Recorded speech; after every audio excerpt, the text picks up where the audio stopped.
On Georgia O'Keeffe, the mother of American modernism. Georgia O'Keeffe is widely regarded as one of the greatest and most influential modernist artists of the 20th century. In terms of her stature and achievements in the art world, she is up there with the greats. Her innovative and groundbreaking style led her to be dubbed the Mother of American Modernism. So who was this amazing artist who captured the imagination and attention of the world at a time when most female artists were ignored or dismissed in spite of their achievements in the artistic field? Who was this lonely, introverted figure who became a role model for feminists and even inspired the feminist art movement in the US? Well, allow me to quench your curiosity. Allow me to take over. It's the least I can do for you. Georgia O'Keeffe was born on the 15th of November 1887 in the town of Sun Prairie, Wisconsin to dairy farmers Ida and Francis Calixtus O'Keeffe. She was the second child out of 7 children. It is said that she knew she wanted to become an artist by the age of 10 itself, fairly early for anyone to choose a career path for the rest of their lives. But I guess when you know it you just know it. Georgia O'Keeffe clearly knew it. She soon began receiving art lessons from a local watercolorist named Sarah Mann, along with her sisters Anita and Ida. After attending the local town hall school in Sun Prairie, Georgia O'Keeffe, aged 14, began attending high school as a boarder at Sacred Heart Academy in Madison, Wisconsin in 1901. Barely a year after she had enrolled, the family moved to Williamsburg, Virginia, where her father started a business making rusticated cast concrete blocks. But she stayed behind in Wisconsin to complete the school year, staying with her aunt. The following year, she joined her family in Virginia. Georgia O'Keeffe completed her high school at Chatham Episcopal Institute in Virginia in 1905, aged 18. It was now that she began focusing solely on art and enrolled at the School of the Art Institute of Chicago to study it. At the institute, she studied under the Dutch-American artist and teacher John Henry Vanderpoel and was so good that she frequently topped her class. Sadly, a serious bout of typhoid kept her away from her studies for almost a year. Upon recovering, she began attending the Art Students League of New York. Here she studied under illustrious artists such as Francis Louis Mora, William Merritt Chase, and Kenyon Cox. She also began visiting art galleries in New York, including 291, which was co-founded by American photographer Alfred Stieglitz, who would, years later, go on to become her husband. 291 promoted the work of avant-garde artists and photographers from Europe and the US. Georgia O'Keeffe continued to do well in art school, even winning a still life prize for her oil painting titled Dead Rabbit with Copper Pot, and a scholarship to attend the school's outdoor summer school in the village of Lake George. But the same year she was awarded the scholarship, she underwent a sudden shift in her interests and future plans. Her mother fell seriously ill with tuberculosis and her father went bankrupt. Due to these personal and financial issues, she was unable to continue with her studies. Her interest in an artistic career waned during this period. Georgia O'Keeffe took up a job in Chicago as a commercial artist and would go on to work there for the next 2 years before leaving for Virginia to be with her family. By 1911, she began teaching art in her former school Chatham Episcopal Institute in Virginia. The following year, she enrolled in a summer class under artist Alain Bement at the University of Virginia. It was under Bement's guidance that Georgia O'Keeffe became enthusiastic about art again. Under his tutelage, she studied the innovative ideas of artist Arthur Wesley Dow and began experimenting with abstract compositions, soon developing a personal style that steered away from realism. In 1914, she took a class with Dow at the Teachers College of Columbia University. Dow's ideas and principles played a major role in her development as an artist. In late 1915, while she taught at Columbia College in South Carolina, she completed a series of innovative and radical charcoal abstractions based on her personal feelings. Early the following year, when she was teaching down in New York, she sent the drawings to a friend, who took them to Alfred Stieglitz. Stieglitz was greatly impressed with the charcoal drawings, calling them the purest, finest, and sincerest things that had entered his studio in a long while. In April of that year, he exhibited 10 of her drawings at 291. The following year, Georgia O'Keeffe was appointed chair of the art department at West Texas State Normal College in Canyon, Texas. While there, she went on long walks, admiring and marveling at the views and scenery surrounding her. The geography of the place inspired her to paint a series of watercolor paintings, which included multiple vibrant paintings of the Palo Duro Canyon. Here she enjoyed the sunrise and sunset, painting them with watercolors while trying to capture her true feelings when she saw them. She expressed her sensations and feelings freely without sketching out a design before painting. It was during this period that she developed a fondness for intense nocturnal colors. The views and feelings that inspired her to create those paintings were perfectly captured in her 1917 work Light Coming on the Plains No. I. She would go on to paint two other well-known paintings on the same theme, Light Coming on the Plains No. 2 and Light Coming on the Plains No. 3. These three works, though simple-looking, were unique for the time. They show her growing inclination toward pure abstraction and are an early example of the American modernist landscape.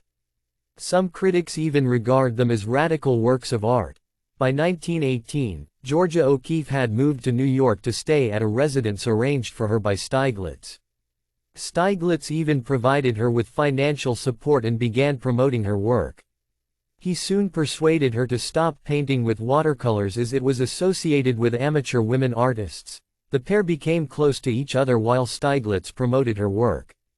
Through him, she met other American modernist artists such as John Marin, Arthur Dove, Charles Demuth, etc. Around this time, Georgia O'Keeffe began painting simplified images of natural things, flowers, leaves, rocks, etc. She would become famous for her depictions of flowers and would go on to create over 200 flower paintings, many of which included large-scale depictions of flowers as if seen through a magnifying lens. Well-known examples of such works include the red canna paintings, oriental poppies, black iris, etc.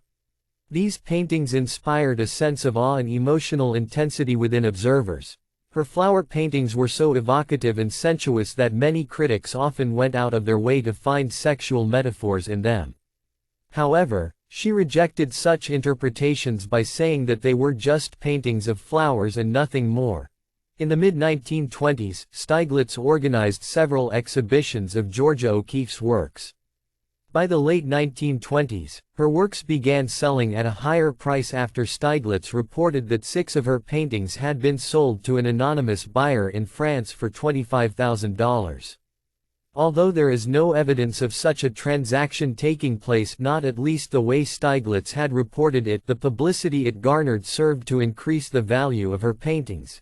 It was during this period that Georgia O'Keeffe began painting the skyscrapers of New York City after moving into a 30th-floor apartment at the Shelton Hotel.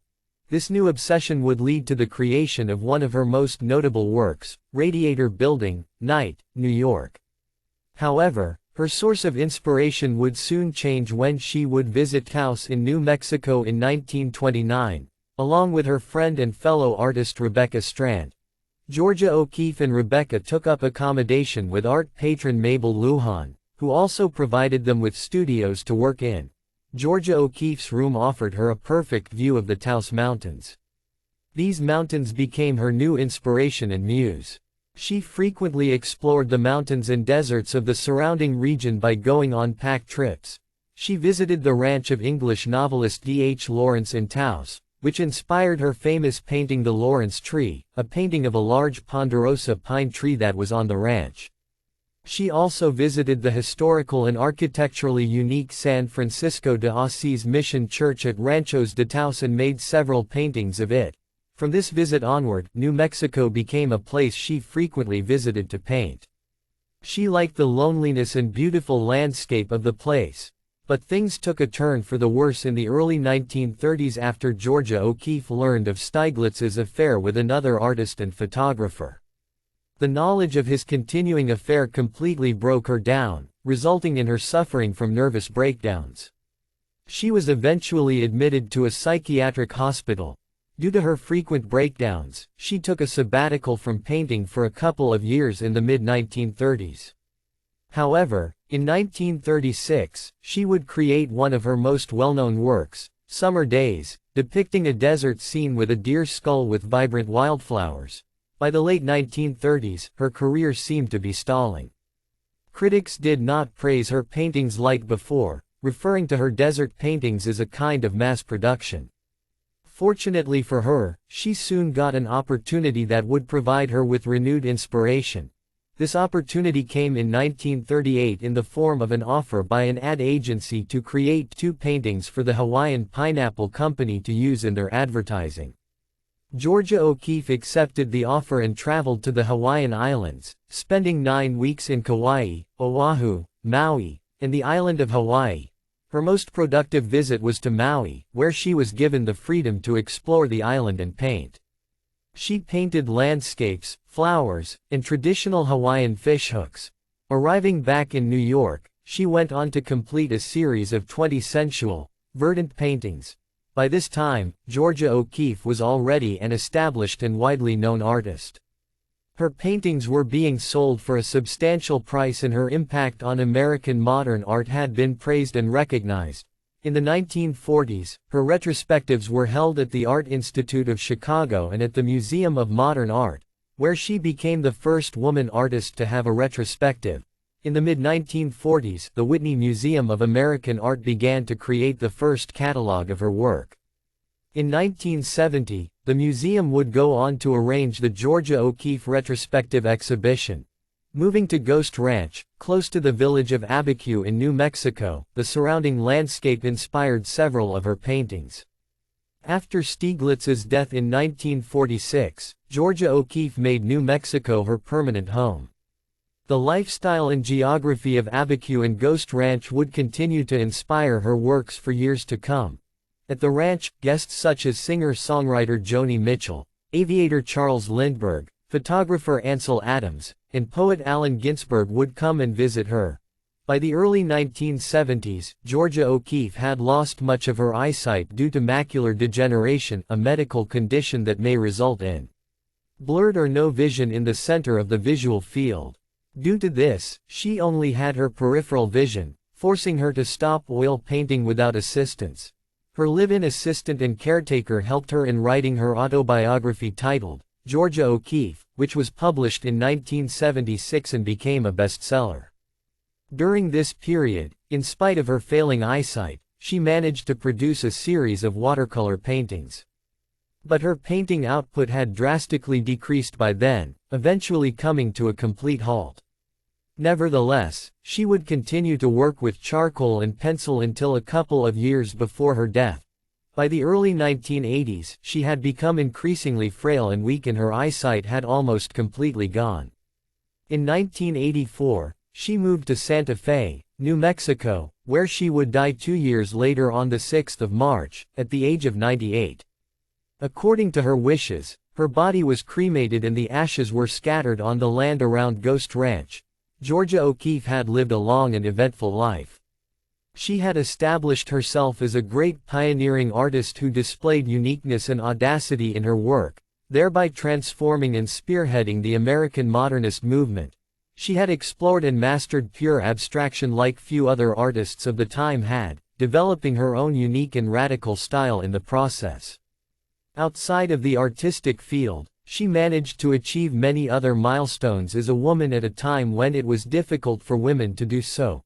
She became the highest-paid American woman artist and one of the highest-paid artists in general, at a time when women artists did not get the recognition they deserved.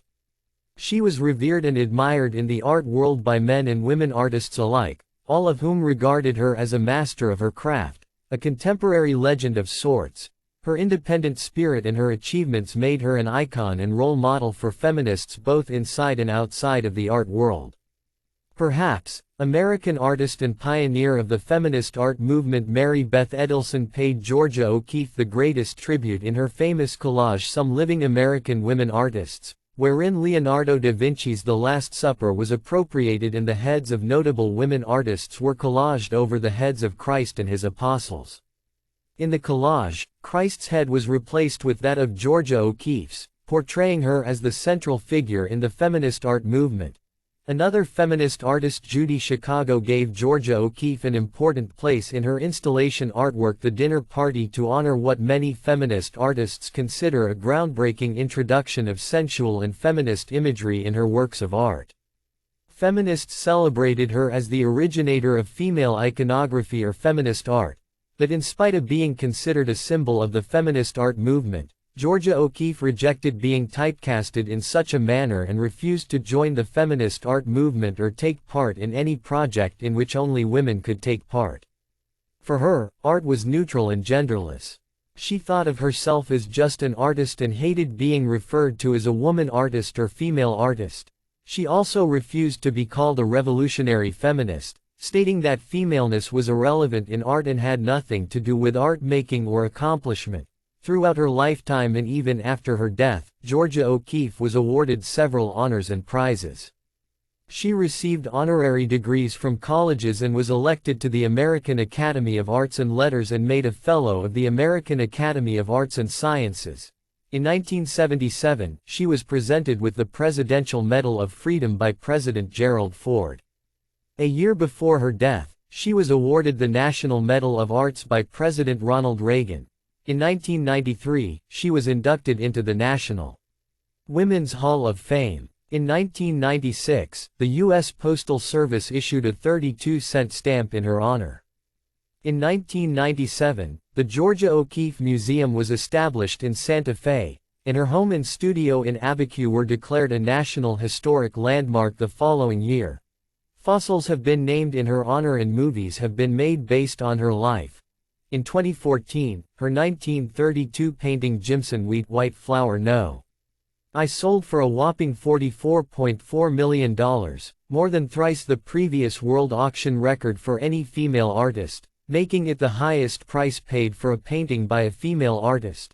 The life that she led and her achievements in the artistic field, led me to firmly believe that Georgia O'Keeffe is one of the greatest artists of all time. And I am sure you agree that labeling her as just a great female artist would be a grave injustice to her life and work.